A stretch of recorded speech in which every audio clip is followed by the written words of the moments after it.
Okay, guys, here's video number 3 of our Michael Hauge, little Michael Hauge mini-series about plotting. Just a really quick note about plotting. I didn't say this in the other videos, but I am going to say this because this video, I believe, is going to be a little shorter, and it's really important to plot, okay? I now spend a lot of time plotting.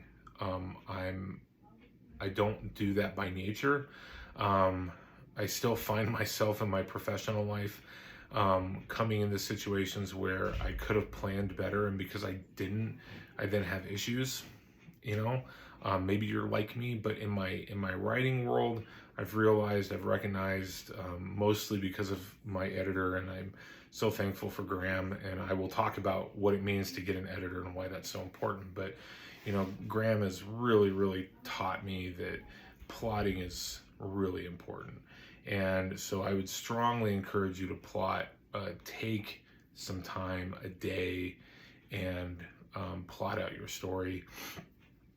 It doesn't need to be super intense, but again, it has really helped me. It's really helped my writing process, and you know, it's really helped my editing process go by much faster. There's way fewer issues in my manuscripts, pre-published manuscripts, because I've plotted everything out, and there's less, you know, kind of contextual issues and things like that because of it. All right, so now we're talking about Act 3. We just talked about Act 2. Act 2, we talked about the main two turning points in Act 2 were the back against the wall, there's no turning back portion of our story, where the main character realizes that they can never go back to their old life, both physically and mentally. And then there's that portion that is the major setback, that's at 75%. And that major setback, again, needs to be both physical, but the more importantly, it needs to be mental, emotional. And I think a really good kind of major setback is, do I really want to be the person that I have become? Okay.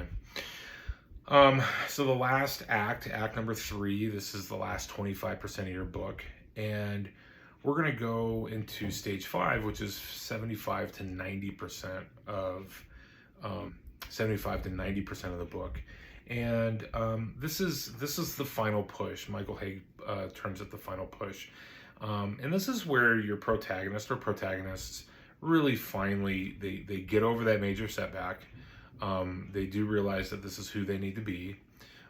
They become fully comfortable-ish in their new person. And we are basically making our way to the climax and the resolution. Okay, I would not call this necessarily super climax yet, but you know, there's that old school kind of up here, here's the peak, the major climax, and then resolution. This is kind of that final push to the climax. You know, by being emboldened in their new self, in this part of the book, the main protagonists, or protagonists plural, are now ready to meet with turning point number 5, which is the climax, right? This is the final fight. I say final fight, definitely from a fantasy standpoint. This could be definitely a fight, the main boss, for lack of better terms. But again, in romance, it could be the main push to try to convince that new love that you're the one for them. The final little pieces of information and evidence that you need in your PI mystery novel, right? The other thing that I want to say is kind of in thinking about using The Hobbit as an example. I know that there's a section that I thought they did a really good job in the new movies of illustrating, that is in the book, but if you've ever watched the old 1970s cartoon of The Hobbit, it's not there. And that is the idea of the Arkenstone and how Thorin Oakenshield kind of gets changed. And I could definitely, I could definitely understand how some people might think that, like, that's the major setback point. But in my opinion, that's not the major setback point. I think that's actually Bilbo Baggins' final push, because he takes a stand. He takes a stand at that moment in who he is. He's finally realized who he is as the burglar, the adventurer, the warrior, and he takes a final stand. So that is really in the Hobbit, in my opinion, that's the final push, where he fully embraces who he is, and that of course leads up to the very final fight, which is the Battle of the Five Armies. And that's a true climax. This is your turning point. This is where a lot of action has to take place. This is where we're going to kind of tie up some loose ends. We can definitely talk about what climax means in terms of writing fiction, but we're leading up to resolution. We're leading up to a final confrontation with the antagonist. And again, it doesn't have to be a physical confrontation. In literary fiction, it's probably not a physical confrontation. In romance, it's certainly probably not a physical confrontation.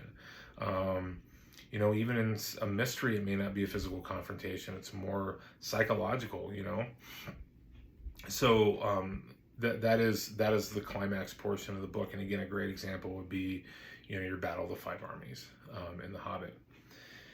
And then finally, our last, not really turning point, but our last stage is termed the aftermath, right? And this is the resolution. This is the true resolution. The story's over. This is 99 to 100% of the story. This really should take, depending on the length of your book, let's say 1 to 4. I know in my last book, this probably took 4, it might be 5 chapters. It was a pretty lengthy book. It was my longest yet. So it took a little bit longer, but I think in a shorter book, I know in To Kill a Witch, which is this guy right here, it's a much shorter historical fiction, fantasy, 75,000 words. My resolution was like, I'm going to say 1.5 chapters. Very, very short. It doesn't necessarily tie up everything in a bow, okay? But we are resolving the main issue. The quest is over. The mission is over. Whether it's been won or lost, in most cases, it should probably be a win. But we're finishing. Now, if you're writing a standalone book, then I don't know that I have a whole lot of advice for you in that, because everything I write is in series or with the intention of being in a series. But if this isn't a standalone book, the story's over. And the main character, in a figurative sense, rides off in the sunset, and that's it. If you're writing in a series, which again, if you're watching this, you probably are. I mean, a lot of us want to write series. We know as indie authors, this is really the way to make it. Write as many books as you can. You got 20 to 50K idea, book in a month idea. Just put as much content possible out there, good quality content. So in a sense, this resolution point needs to be, we're going to tie a bow on it, but we're also going to leave it open for the next adventure. How is the character going to transition into the next adventure? And so that needs to be woven into the final resolution as well. And it's always really good to do it subtly, right? Like the character, I think in my opinion, the character needs to believe that this is it, but it's not. So we need to leave it open-ended. Now, one of the things that I said I would do is, if we're writing in a series, which a lot of us probably are, we need to figure out how does this system work within each book. So does this mean that our main character or main characters are constantly changing throughout every book? And the short answer is yes. The short answer is every single book needs to be another Michael Hauge 3-act plot where your main character or main characters go through all of these different turning points. One of the things that can make it easier for you, and one of the things that I've done, which has helped, is I found myself in some books focusing on one main character more than the other. Now, in my Dreamwalker Chronicles, I definitely have my main character, Eric Eliodom, and I'm always focusing on him. And I would say that, especially in the last, I would say in all 6 books, I've done a pretty good job of going through this character arc with him. Because yeah, each and every adventure is going to change your character a little bit. I wouldn't say that it has to be as extreme as in book one, but there needs to be change, and it needs to be recognized by the audience. I mean, the first change could be your character realizes that they're an adventurer. The second book, they might realize, hey, not only I'm an adventurer, I'm kind of a leader. You know, maybe in the third book, they realize that not only are they a leader, but you know, I'm a pretty good friend. I'm a pretty good companion. You know, all of these different revelations these normal emotional revelations that we have as human beings can happen in each book. And so the answer is, yeah, you need to go through this process. Now, the other thing that some authors do is they'll write the same story and use multiple books, and each book will be from the perspective of a different character. That's another really neat idea. Probably not one that I'm going to take, but I think that's another neat idea. But here's the big one. If you are writing a series, the other thing that you really need to consider, and I do believe that if you go through this process with each book, this will kind of happen naturally, but you do need to also consider that the whole series also needs this 3-act arc to it. And if you do this, and you know, again, I'm speaking from my own experience in 6 books into the Dreamwalker Chronicles, and I have recognized that my series really is taking shape with Michael Hauge's 3-act story arc. And the plan is for that series to be 12 total books. And now that I've recognized that, I've taken a more conscious effort to make sure that that gets woven into the whole series. But yeah, I mean, that's also really important, because if the reader doesn't experience change in a character over the course of a whole series, again, it makes it much less believable. Let me just leave you with this little thought. If you're writing sci-fi, fantasy, or horror, if you're writing romance, well, hell, if you're writing almost any fiction, we're writing fiction that in many ways is very unbelievable, especially from the sci-fi fantasy standpoint. And I hate to crush your dreams, but there are no orcs or dwarves or elves.